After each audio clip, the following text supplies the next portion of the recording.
पिछले हफ्ते एक बड़ी ही दुखद घटना हुई है। 33 वर्षीय एक फिटनेस ट्रेनर जो कि काफी पॉपुलर फिटनेस इन्फ्लुएंसर भी थे इंडोनेशिया में, उनकी स्क्वाट करते करते डेथ हो गई। इनका नाम जस्टिन विकी था और भगवान इनकी आत्मा को शांति दे और इनके दोस्तों को, इनकी फैमिली को इस मुश्किल समय से निकलने के लिए पूरी शक्ति दे। अब प्रॉब्लम ये है कि इस न्यूज को देख के जो लोग जिम के अगेंस्ट थे उनको एम्यूनेशन मिल जाता है और कहते हैं भाई जिम आपके लिए बहुत ही खराब चीज है। लेकिन जो लोग हमारे चैनल को रेगुलरली देखते हैं, मैं एक ही बात करता हूँ, जब भी कोई डिसीजन आप लो तो डिसीजन लेने के पीछे जितना ज्यादा डेटा हो उतना डिसीजन आपका सही होगा। सिर्फ एक कोई इंसिडेंट को जो कि मतलब 1 in a million एक फ्रीक एक एक्सीडेंट हुआ हो उसके बेस पे क्या डिसीजन ले सकते हो? एब्सोल्युटली नहीं। रमन लांबा 23 फरवरी 1998 ढाका में ये क्रिकेट खेलते खेलते इनका देहांत हो गया था। वो भी एक फ्रीक एक्सीडेंट था। क्या उसके बाद किसी ने ये बोला कि क्रिकेट खेलना बंद कर देना चाहिए? इसके बाद अभी एक और रिपोर्ट पेश करता हूँ जिसमें ऑलमोस्ट 1900 डेथ्स रिपोर्ट की गई थी एथलीट्स की अलग अलग स्पोर्ट्स में, क्या हुआ था क्या नहीं हुआ था। तो इन सब चीजों के बारे में आज हम बात करने वाले हैं। और ऑल्सो हम सबसे इंपॉर्टेंट चीज जो हम बात करने वाले हैं वो ये कि ऐसे एक्सीडेंट जिम में कैसे ना हो।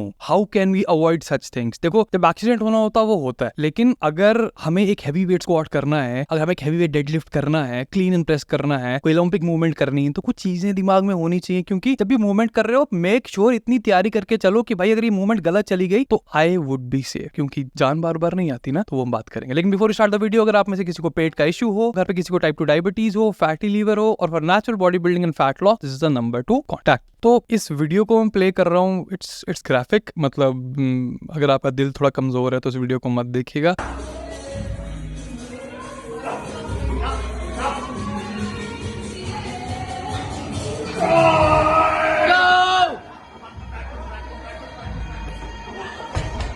आप समझो इस वीडियो को। देखो इस वीडियो में हो क्या रहा है। इस वीडियो में ये वेट मेरे ख्याल से 210 किलो के आसपास है। It's a big boy weight, ये अच्छा खासा वेट है, लेकिन इतना नहीं कि बहुत ही ज्यादा वेट है। ठीक है, मतलब इसके आसपास वेट आराम से स्क्वाट होता है, ये चीजें स्क्वाट होती हैं। Some people in the gym जो बहुत स्ट्रॉन्ग होते हैं वो स्क्वाट करते हैं, लेकिन definitely is a heavy enough weight. लेकिन इतना वेट हैवी जरूर है कि भाई यहाँ पे एक स्पॉटर नहीं, यहाँ पे हमें कम से कम 3 स्पॉटर चाहिए। अब एक और प्रॉब्लम देखो, जो स्पॉटर भाई साहब है वो स्पॉट कैसे कर रहे हैं? मतलब उन्होंने ऐसे स्पॉट करने की कोशिश की। अब 210 किलो को ऐसे उठा नहीं सकते यार। अगर आपको देखो, जब भी ये एक बड़ी कॉमन गलती देखता हूं मैं स्पॉटर्स में, जब स्क्वाट को स्पॉटर कर रहे होते हो भाई आप ऐसे पीछे पकड़ते हो। अगर आपको स्क्वाट करना है तो आपको हेल्प करनी है कि भाई जिसको आप स्पॉट कर रहे हो वो ऊपर उठ सके, तो आप शोल्डर्स के नीचे जाते हो, जो आर्मपिट्स होते हैं उसके नीचे जाते हो तब, ताकि आप आराम से ऊपर उठा सको। आप वेट कैसे पकड़ सकते हो? तो वेट पकड़ने वाली spotting I see it very often in the gym. It's bad, it's dangerous, ये बिल्कुल हेल्प नहीं करेगी। इससे बेटर तो स्पॉटर पीछे हो ही ना। और इनकेस समथिंग गोज रॉन्ग तो 210 किलो एक बंदा तो हैंडल कर नहीं सकता, साथ में 2 लोग और होने बड़े जरूरी हैं। अब सेकंड पार्ट, एक और चीज है कि अब देखो इनके पीछे जो उनके स्पॉटर हैं, कहीं ना कहीं इन्होंने पीछे जो वेट, अब मुझे पता नहीं इन्होंने कभी प्रैक्टिस नहीं किया या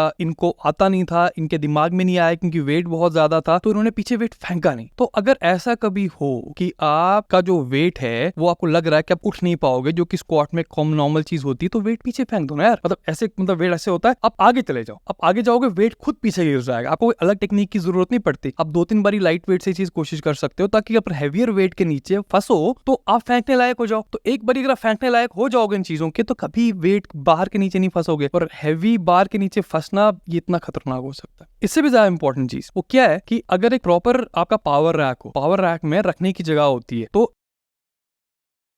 मुझे कभी जिम देखना होता है तो किसकी कोई जिम अच्छा है खराब है, एक पार्ट देखता हूँ मैं हैवी डंबल्स हैं कि नहीं है, और दूसरा पार्ट ये होता है कि भाई प्रॉपर एक पावर रैक है कि नहीं। क्योंकि जब प्रॉपर पावर रैक होता है तो अगर आप स्क्वाट कर रहे हो और पीछे जो साथ में आपकी रेलिंग्स लगी होती हैं, तो आप नीचे गिर भी जाओ अगर इस केस में, तो वो रेलिंग्स वेट संभाल लेंगी। तो इसमें बड़ी सारी चीजें थी जो ठीक हो सकती है। देखो दोस्तों, आई अंडरस्टैंड आप में से काफी सारे पावर लिफ्टिंग एंथुसियास्ट हो, मतलब कंपीट नहीं भी करते होगे, लेकिन you love lifting heavy weights and that is perfectly fine. अपनी फॉर्म पे ध्यान दो, बाकी चीजों पे ध्यान दो। लेकिन एक बात और, बिल्कुल जैसे मैंने पहले वीडियो की स्टार्टिंग में बोली, वो क्या बात बोली कि आप देखो कि जो वेट अगर आप उठा रहे हो, अगर आपसे नहीं उठता, तो क्या मैकेनिज्म्स इन प्लेस हैं उस वेट को हैंडल करने के लिए। और ये और भी इंपॉर्टेंट हो जाता है जब आप, आई वुड से कि स्क्वाट में 130-140 किलो के ऊपर जाना शुरू होते हैं, तो जितना मतलब इन चीजों के ऊपर कोई लैक्सिटी नहीं होनी चाहिए कि चलो देखी जाएगी, फिर वो देखी जाने वाली बात नहीं होती। अब मैं एक चीज और पेश करता हूँ आपके सामने। ये देखो, ये एक जर्नल है और इसमें क्या था, sudden deaths in young comparative athletes. थोड़ा पुराना जरूर है, लेकिन 1866 डेथ्स हुई हैं, यूनाइटेड स्टेट्स की बात है, 1980 टू 2006। और अगर मैं स्पोर्ट्स की बात करूं, फुटबॉल है, बास्केटबॉल है, सॉकर है,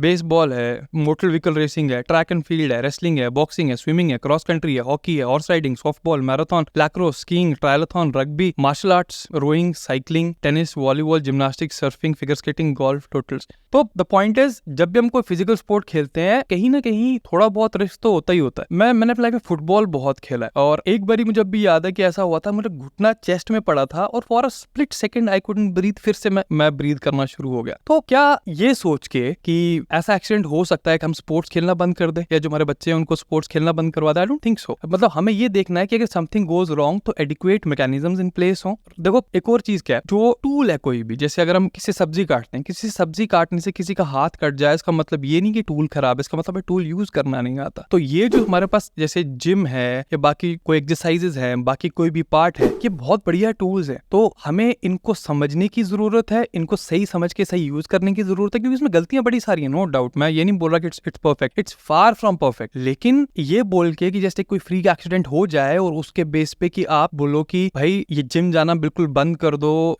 काफी रिसेंटली हार्ट अटैक्स भी हुए तो जिम जाना बंद कर दो, तो सही नहीं होगा ना। अगर हार्ट अटैक्स की बात करो तो आई वुड से कि जितने लोग जिम जाते हैं और जितने लोगों को हार्ट अटैक होता है, मतलब आप रेशियो देखोगे तो इट्स ऑलमोस्ट मिनिसिकल, ठीक है। ऑन द कॉन्ट्ररी, जिम जाने से कितनी लोगों की हेल्थ बढ़ती है, बेटर होती है, वो बहुत ज्यादा है। तो इसके लिए किसी भी इस टाइप की चीज को कैंसिल करना, ऐसे बोलना कि ये खराब है, वो करना, वो चीज सही नहीं है। तो गाइज आई होप ये वीडियो आपको थोड़ी ठीक लगी and you found value in this. See you next time, till then bye.